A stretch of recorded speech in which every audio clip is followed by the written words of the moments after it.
పాల ప్యాకెట్ కోసం అలా బయటికొచ్చాను. దగ్గరలో 7-11 ఉంటుంది. ఇదొక కన్వీనియన్స్ స్టోర్ అనమాట.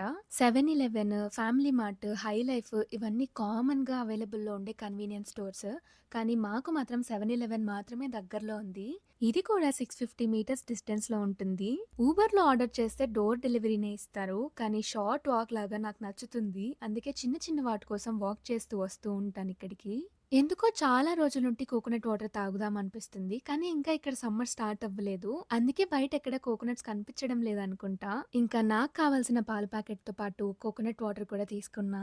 బయట వెదర్ అయితే చాలా బావుంది. చాలా రోజుల మంచు తర్వాత ఎండ చూస్తుంటే చాలా అనిపిచ్చింది. ఈ బ్యాగ్ తీసుకొని 2 మంత్స్ అవుతున్నా. ఈ రోజే ఫస్ట్ టైమ్ వాడుతున్నాను. లేక లేక ఎండొస్తే వెంటనే ఎండుమిరపకాయలు ఎండబెట్టేసేది అమ్మ.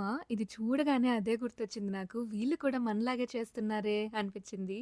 ఇక్కడున్న వాళ్ళంతా హోమ్ గార్డెనింగ్ చాలా బాగా చేస్తారు. నాకు భలే అనిపిస్తుంది ఇవన్నీ చూసినప్పుడు. ఈ బ్లాసమ్స్ చూసినప్పుడైతే వావ్! అనిపిస్తుంది.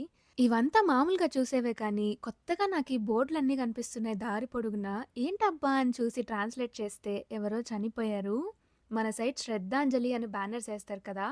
అలా దారి పొడుగునా ఇవైతే వేశారనమాట. ఇంక మేముండే ఏరియా అంతా వరి నాటారు. కొన్ని రోజులు పోయిన తర్వాత పచ్చగా కలకల్లాడుతూ ఉంటుంది. ఈ వీడియోకి ఇంతే. మరో వీడియోతో మీ ముందుకొస్తాను. అంతవరకు సెలవు. బాయ్.